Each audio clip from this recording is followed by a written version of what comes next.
भागवत गीता में श्री कृष्ण द्वारा दिया गया वह ज्ञान है जो हर इंसान को जानना और समझना चाहिए, क्योंकि ये ज्ञान आपकी ज़िंदगी बदल सकता है और आपको अंधेरे और निराशा से निकालकर उसे खुशहाल जिंदगी की तरफ ले जाता है।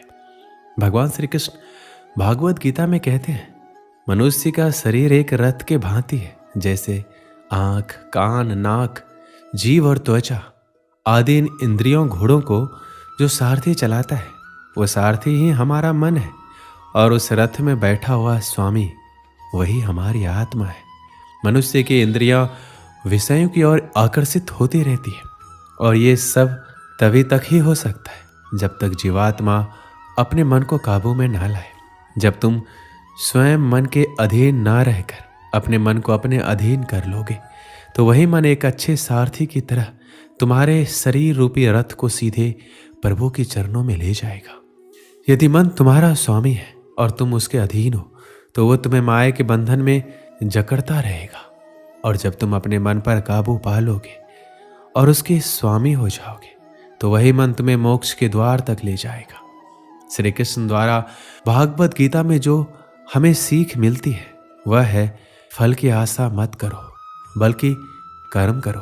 भागवत गीता में भगवान श्री कृष्ण अर्जुन को समझाते, हे अर्जुन, इस संसार के सभी मनुष्य को, सभी प्राणियों को हमेशा कर्म करते रहना चाहिए और फल की आशा कभी नहीं करनी चाहिए, क्योंकि फल की प्राप्ति उसके हाथ में नहीं होती, लेकिन कर्म उसके हाथ में होता है।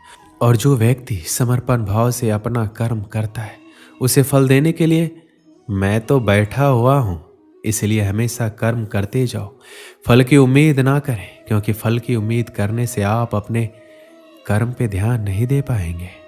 कर्म करने वाला व्यक्ति आज नहीं तो कल जरूर सफल होता है, लेकिन अकर्मण्य व्यक्ति जीवन में कभी भी सफल नहीं हो पाता है। इसलिए अगर आप सफल होना चाहते हैं तो अपने कर्म पर पूरा ध्यान देने की जरूरत है और हमेशा से ही अच्छे कर्म करने चाहिए, जिससे आपको अच्छे फल की प्राप्ति हो।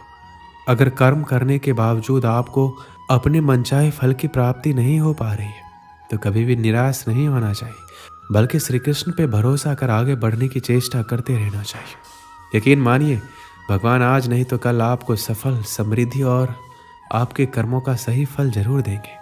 हमेशा हमें अपने धर्म के अनुसार कर्म करना चाहिए, अर्थात यदि कोई बच्चा विद्यार्थी है तो उसे पढ़ने में ही ध्यान देना चाहिए।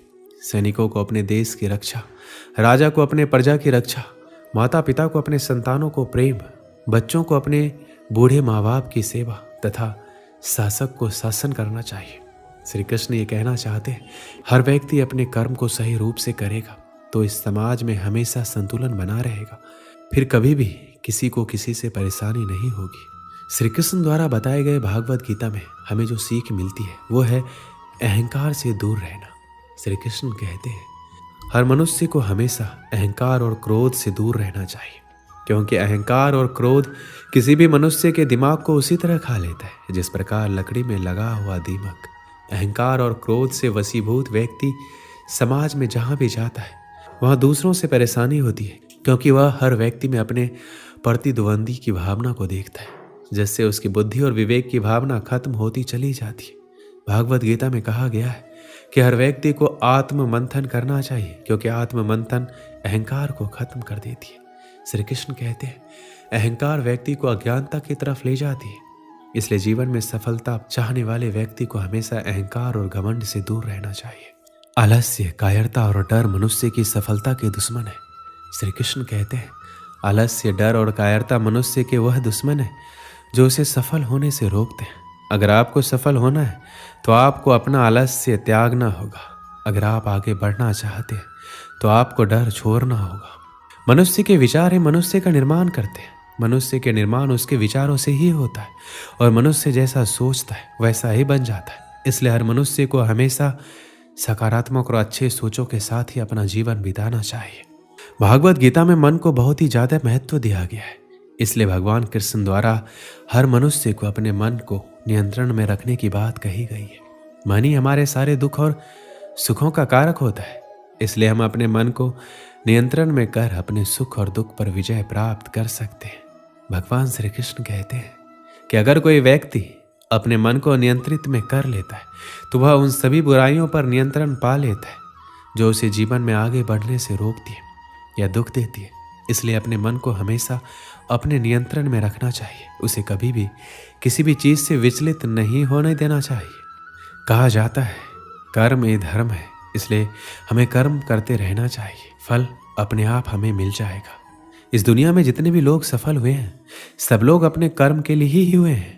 उन्होंने बिना कुछ सोचे समझे नकारात्मक बातों को अपने से दूर रखकर अपने कार्यों को पूर्ण किया और आखिरी में उन्हें सफलता प्राप्त हुई। जो भी मनुष्य अपने जीवन आध्यात्मिक ज्ञान के चरणों के लिए दृढ़ संकल्पों में स्थिर है वह समान रूप से संकटों के आक्रमण को सहन कर सकते और निश्चित रूप से यह व्यक्ति खुशियां और मुक्ति पाने का पात्र है। अगर आप अपने लक्ष्य को पाने के लिए दृढ़ संकल्प ले लेते और दिन रात कड़ी मेहनत करते तो आपके रास्ते में जितनी भी संकटें आएंगे आप उनको पार कर जाएंगे।